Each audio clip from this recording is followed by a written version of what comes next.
Welcome back, everybody. Excited to jump into another deep dive today. One of you was kind enough to send me this copy of Think and Grow Rich by Napoleon Hill. Oh, yeah, a classic. Yeah, and I gotta say, after really digging into it, it's so much more than just like a guide to making money. Definitely. You can tell it's really about how our mindsets, how we think, really shape our successes. And not just with money, but really in any part of life. Exactly. It's almost like a blueprint for harnessing the power of your thoughts. Yeah. And Hill doesn't just preach at you.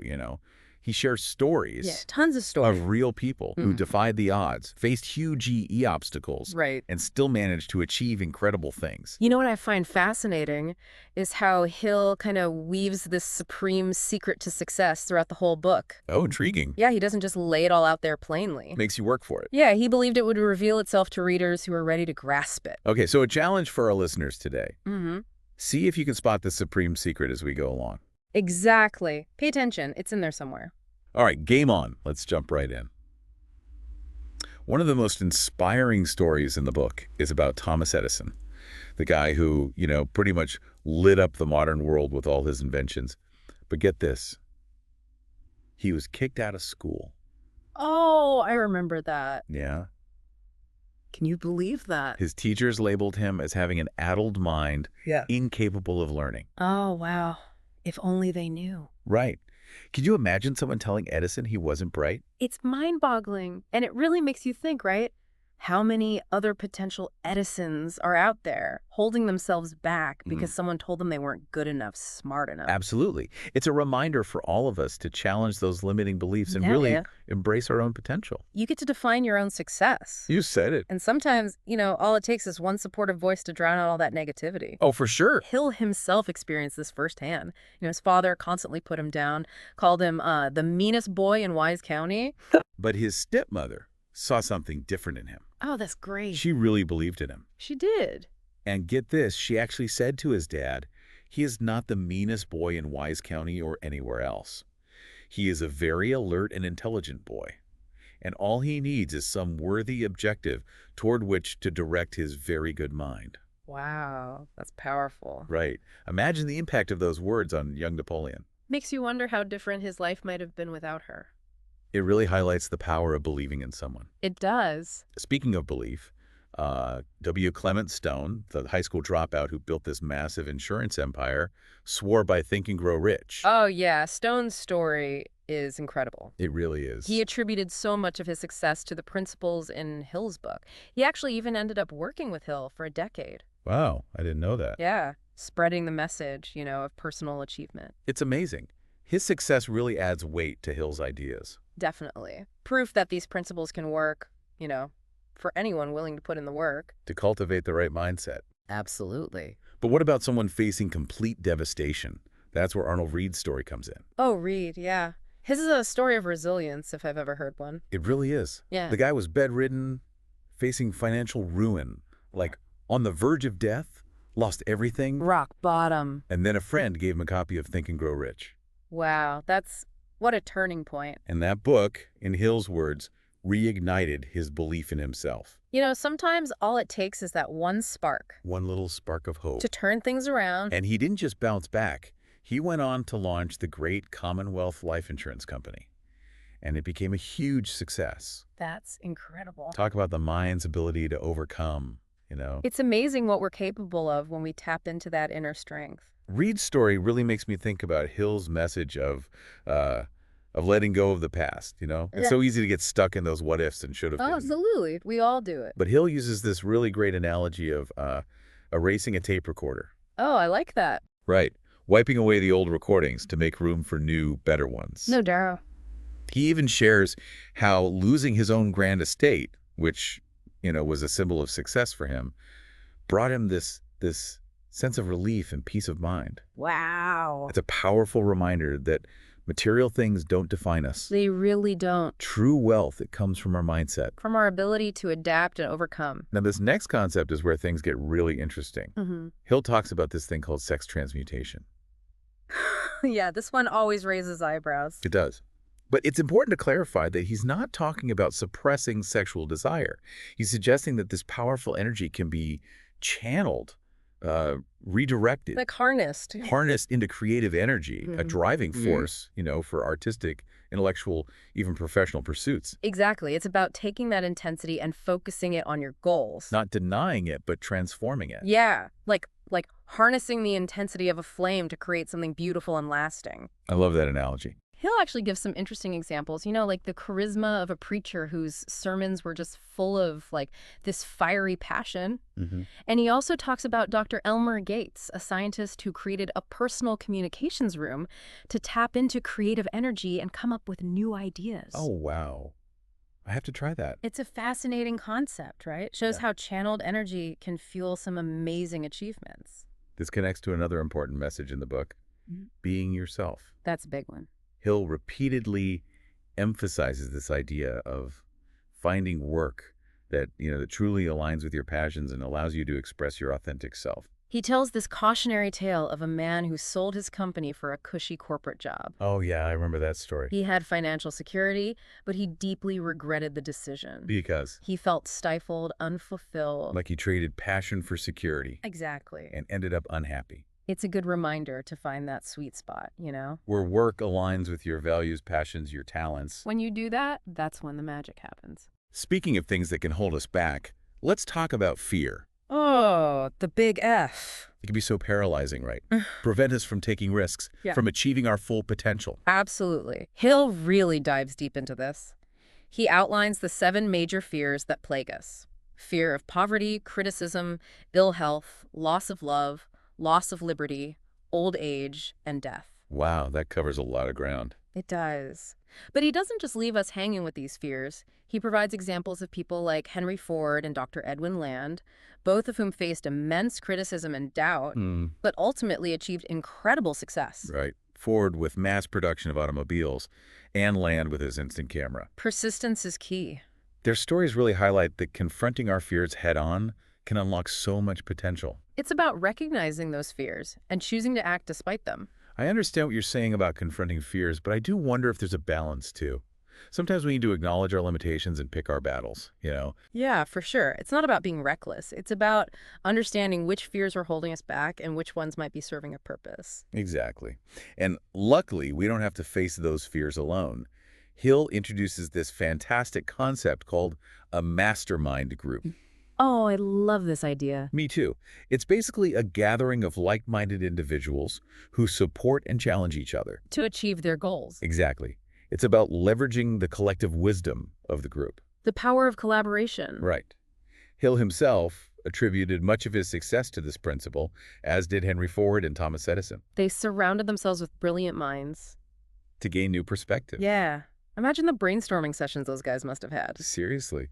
I love how this part of the book emphasizes collaboration. Absolutely. We can achieve so much more when we tap into that collective energy. Another concept that really stood out to me was the law of compensation. Hill draws on Ralph Waldo Emerson's wisdom here. Oh, Emerson. A true visionary. It's this idea that every action has an equal and opposite reaction. Like there's this natural balance to the universe. Emerson's essay on compensation is amazing. He talks about how we reap what we sow. Right. Our thoughts, our actions, they all have consequences. It's not just about material wealth. It's about our intentions and how we interact with the world. Yeah. So it's not just about getting, it's about giving back, contributing to the world around us. If we focus on negativity, that's what we attract. But when we cultivate a mindset of abundance, of gratitude, It opens up new opportunities. Hill even shares the story about how helping a friend led to unexpected rewards for him down the line. Ah, I remember that one. It's a good reminder that generosity and kindness often come back to us in unexpected ways. Absolutely. It's a beautiful concept. It is. Speaking of abundance, let's talk about the central theme of Think and Grow Rich, the thing that ties everything together, the magic power of belief. This is where Hill's message gets really powerful. He says, anything the human mind can believe, the human mind can achieve. So he's not talking about just like sitting back and wishing for things to happen. Right, no.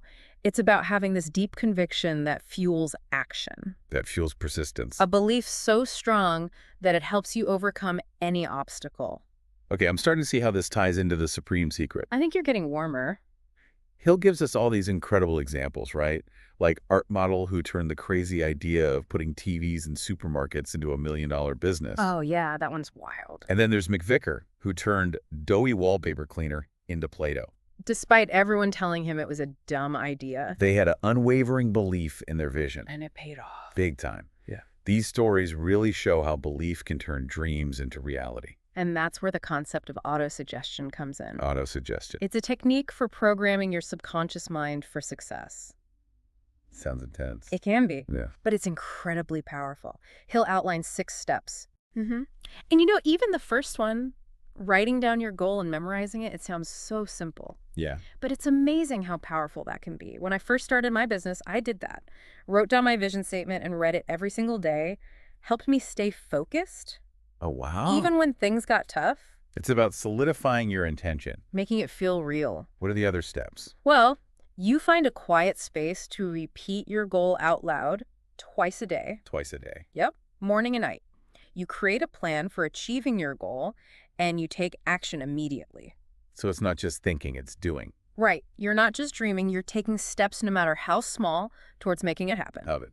Then every morning and night, you read your written plan and repeat your goal out loud again. Really hammering it in. You gotta. Yeah. And finally, this is the big one. You believe that you will achieve your goal with unwavering faith. That unshakable conviction. Yes. It sounds simple, but it's the key. It's about aligning your conscious and subconscious mind. Harnessing that belief to create the life you desire. I've dabbled with visualization in the past, but hearing you break it down like this It makes sense, right? really clicks. It's about choosing your thoughts consciously, cultivating the ones that empower you. That align with your vision. Exactly. We have the power to create our own reality. Powerful stuff. It is. But, you know, it's not just about material success. Right.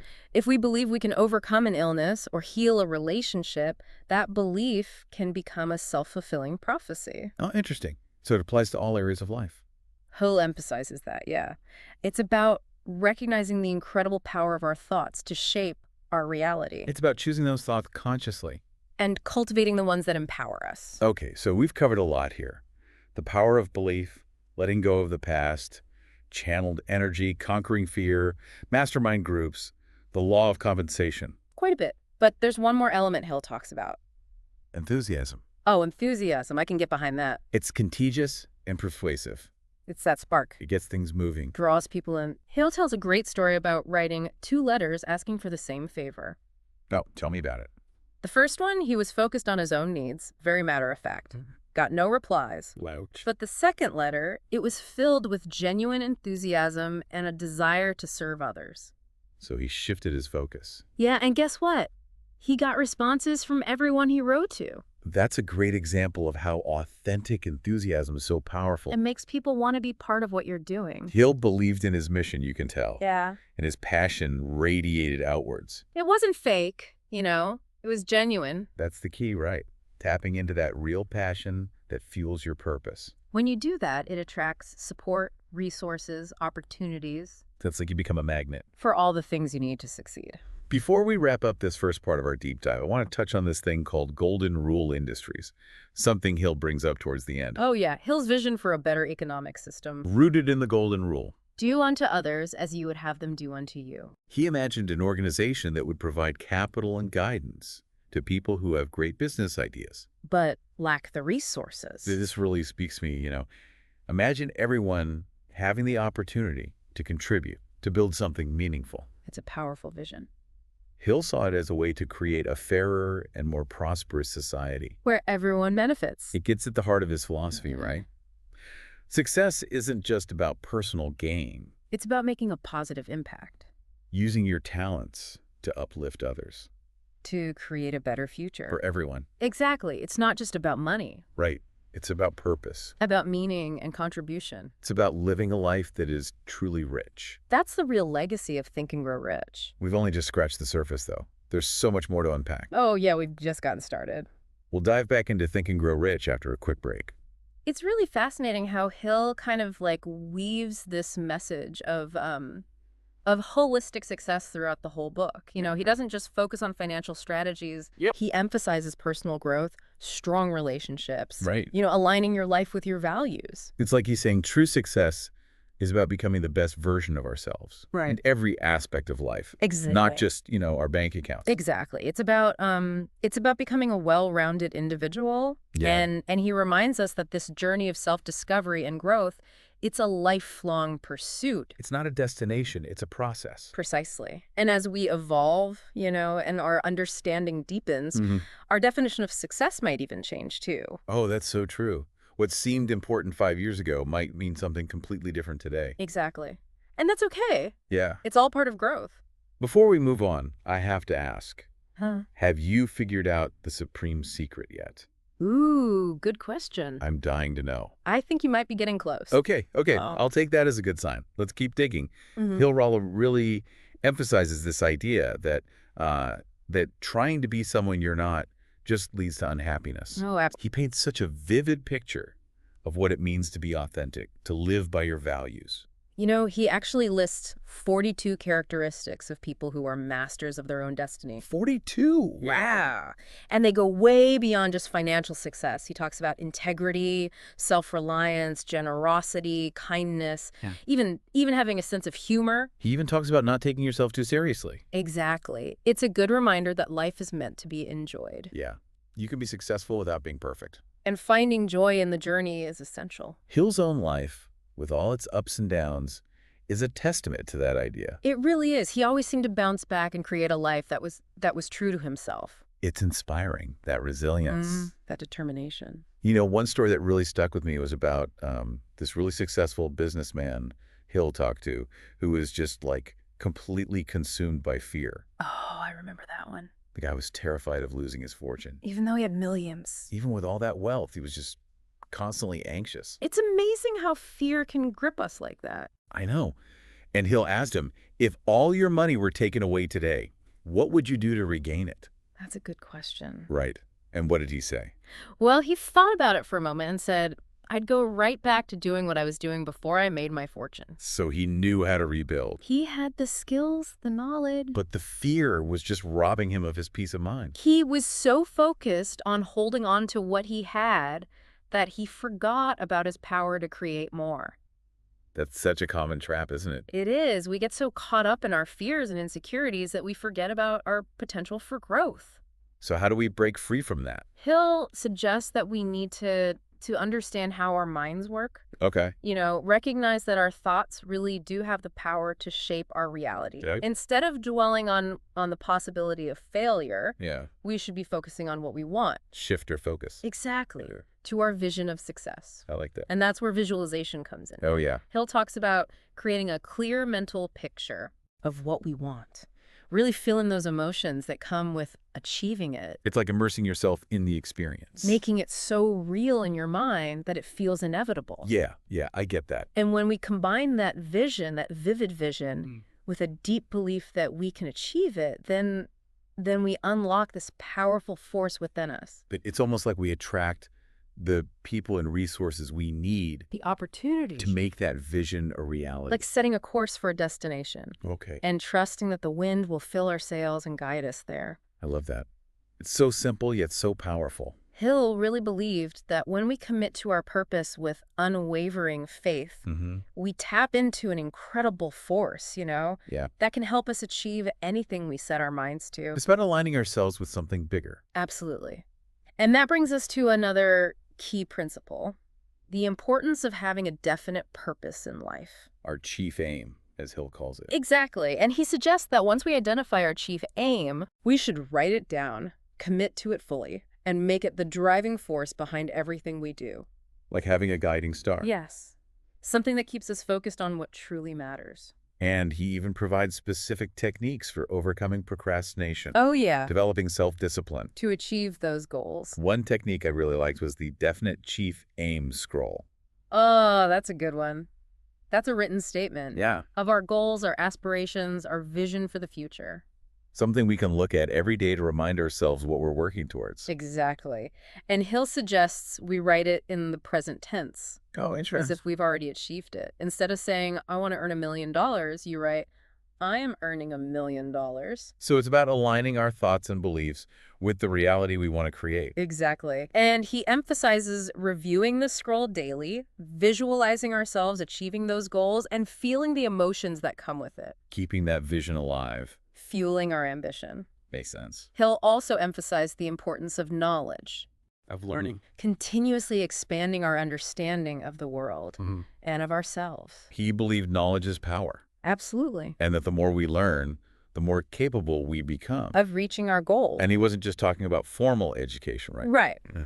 He was talking about a lifelong pursuit of learning, seeking out information Expanding our horizons. in every way. He encouraged reading, attending lectures, engaging in conversations. With interesting people, Never stop seeking knowledge. never stop learning. He believed that when combined with the right mindset, knowledge becomes this powerful tool for success.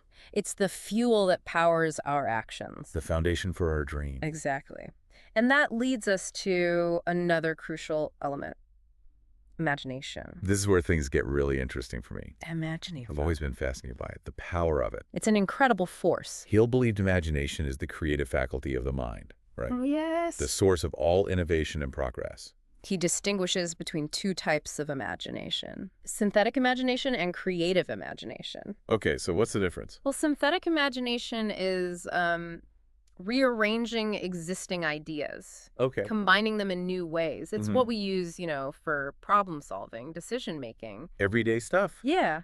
And then there's creative imagination Which is? that's tapping into the infinite intelligence of the universe, Whoa, receiving inspiration from a higher source. that's powerful. It is. It's the kind of imagination that leads to groundbreaking inventions, Life-changing ideas. inspiring works of art. I want some of that. Hill believed that everyone possesses this creative imagination. We all have it. It's like a muscle we can develop Oh, interesting. through practice. So how do we flex that muscle?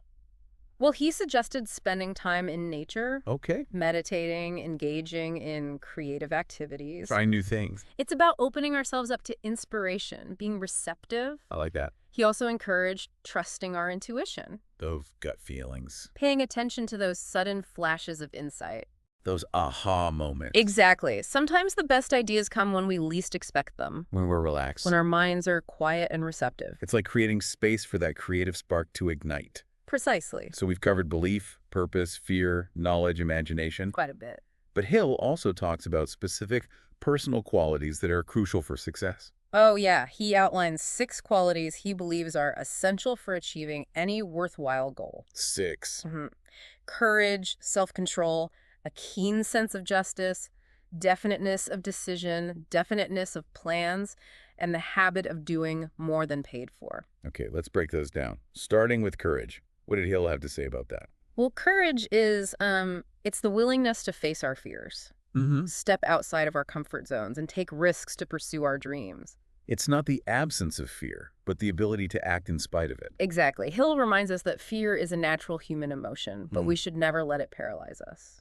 So how do we overcome it? Well, he suggests gradually exposing ourselves to our fears, focusing on past successes, surrounding ourselves with courageous people, So it's about building that inner strength building resilience, so we can face challenges head on. knowing that we have the power to overcome them. Okay, what about self-control? Self-control is mastering our emotions, Right. resisting temptations, staying focused even when there are distractions. It's that discipline to stay the course, even when things get tough. Exactly. And this ties into the next quality, a keen sense of justice. So this is about fairness. Yeah. Hill believed that successful people operate from a place of fairness and integrity, Doing what's right. even when it's difficult. They understand that success built on, deceit or manipulation, it won't last. True success is sustainable. It's built on solid ground. It's rooted in integrity. Next up, we have definiteness of decision. This is about making clear, decisive choices, Okay. avoiding procrastination and indecision. So being action-oriented. Exactly. Successful individuals, they gather information, weigh their options, make a decision, and they move forward. They don't get stuck in that analysis paralysis. Right. They understand that action, even imperfect action, is always better than inaction. And that leads to the next quality. Definiteness of plans. Hill believed that success requires a clear roadmap, Okay. a well-defined plan for achieving those goals. Breaking it down into smaller steps. Setting deadlines, tracking progress. It's about turning dreams from vague aspirations into concrete, actionable steps. Exactly.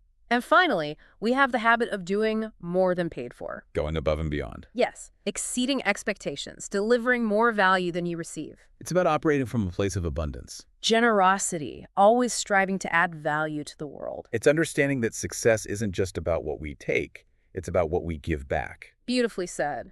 And when cultivated consistently, these 6 qualities, they can really transform our lives. Help us achieve goals, build meaningful relationships. Create a lasting legacy. So much of what Hill talks about goes beyond just techniques and strategies, I agree. It's about developing character.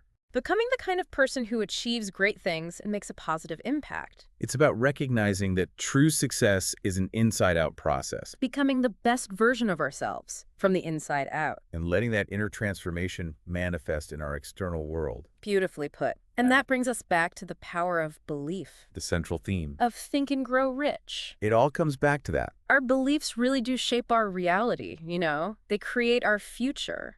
If we believe we can achieve great things, We're more likely to take risks, to persevere through challenges, to attract those resources and opportunities we need. but if we doubt ourselves, If we believe we're limited. it becomes a self-fulfilling prophecy. Either way, the key is to choose our beliefs consciously. Right. Cultivate those beliefs that empower us. That support our goals. Align with our vision for the future. We have the power to create our own reality. Our own destiny. And that's where autosuggestion comes in. It's about using affirmations, visualization. Programming our subconscious mind for success. It's about consciously choosing the thoughts we think, The beliefs we hold. the reality we want to create.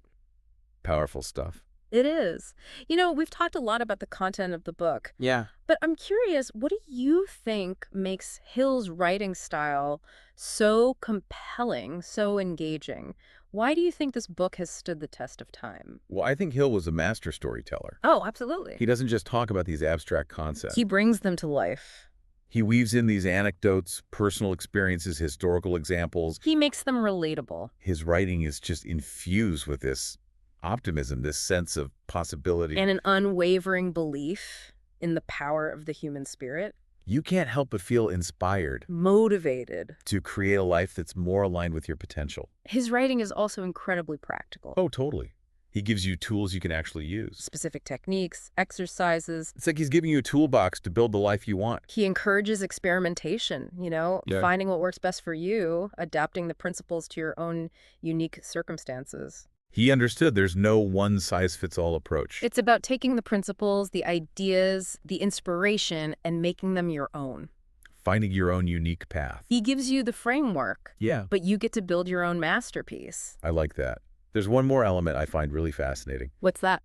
His ability to weave in spiritual principles without being, Preachy. without being preachy or dogmatic. That's a great observation. Hill believed in a higher power, Mm. this universal intelligence that we can tap into. For guidance. But he didn't force any specific religion or belief system. Right. He encouraged readers to connect with their own spirituality. To find their own path to a deeper understanding. He believed this connection is essential for true success. It provides a sense of purpose, meaning Connection to something greater than ourselves. recognizing that we're not alone on this journey. That there's a force that's supporting us, guiding us towards reaching our full potential.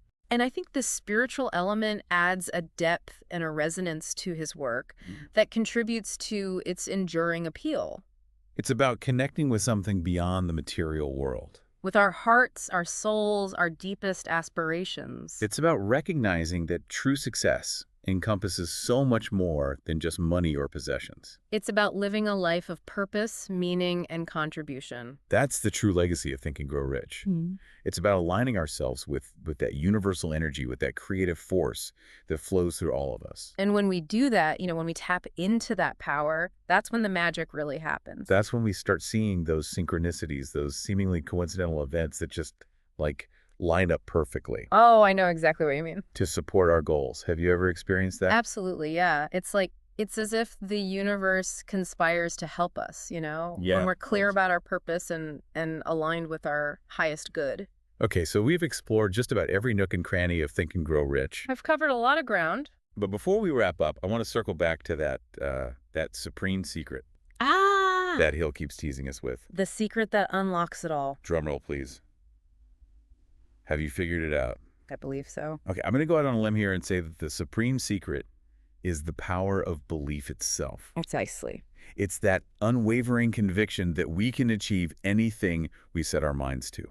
It's the foundation upon which all success is built. Throughout the book, Hill gives us so many examples, right? Countless examples. Of people who achieve extraordinary things because they believe they could. Edison, Ford, Stone, they all believed. They believed, and their beliefs fueled their actions, their persistence, their resilience. They didn't let doubts or setbacks stop them. They kept going. Driven by that conviction. And they succeeded. Often beyond their wildest dreams. That's the power of belief in action.